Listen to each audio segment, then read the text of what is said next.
Hey everybody, Sharon here from VidGamiac.com. Here we are today in Paladin, and I'm going to be giving you a rough rundown of every single achievement in the game, but most importantly, we are going after that investment portfolio achievement, which is to earn 35 grand in a single run-through.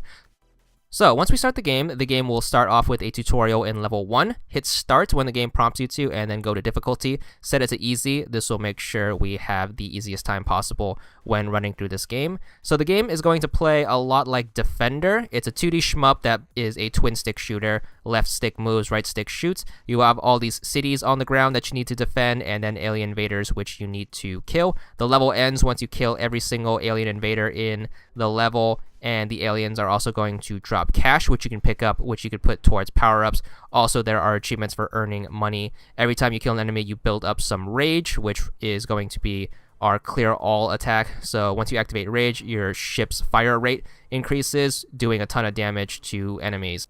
So the thing you want to keep in mind for the first 10 levels or so is to kill all the enemies in every single level. Make sure you pick up the money they drop. They will also give you points as well as rage you can add to your meter. So the way the achievements works are basically you get achievements for every point milestone you hit, every money milestone you hit, every 25% of the rage bar you fill, as well as every 5 levels or so you get an achievement. So the first kind of achievements you get are going to be the rage counter achievements, since every enemy you kill fills up your rage bar, and we won't be using our rage on normal enemies. We are going to save them for boss fights, since they are the toughest enemies in the game, and it helps out a lot using all our power-ups towards that. Also, make sure you are saving your cash. I don't recommend spending any cash at all during the first 10 levels, since the enemies are super easy anyways, and we're going to put our cash towards power-ups. Keep in mind the cash achievements don't require you to save your cash. You can spend it and still get the achievements.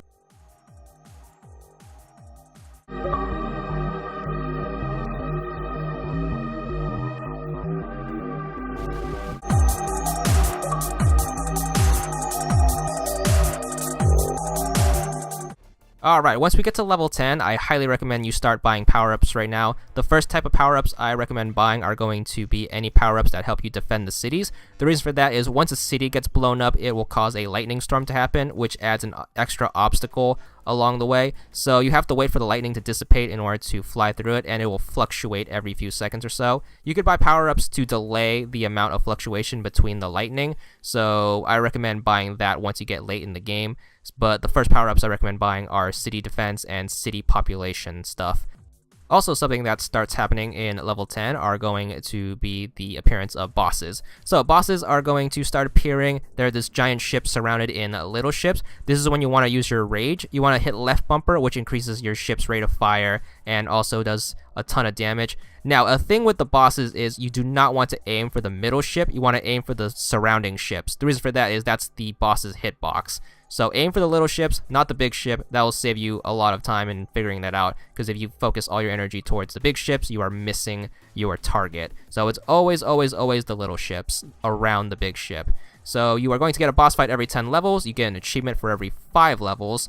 And with that in mind, just keep heading towards level 40. The game gets significantly harder. However, you can buy power-ups to help mitigate that. And your goal is to keep your cities safe and then earn as much money as possible. So just keep that up until you hit level 40. You can start powering up, and once you have enough power-ups, you can put that towards weapons like nukes and stuff, which will help out, of course, with the later levels.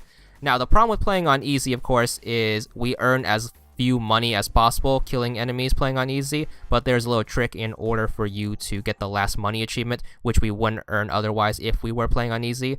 Once level 40 starts, what you want to do is you want to hit the start button and then switch the difficulty to normal. The reason for this is the boss will drop a sum of 50,000 once he goes defeated, but that only happens on normal or higher for some reason.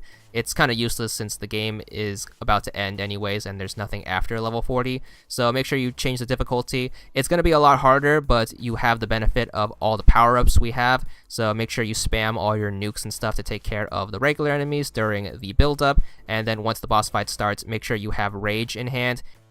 Hit that left bumper and just take him out like normal. Remember to focus on all of the side ships instead of the main ship, and he should go down.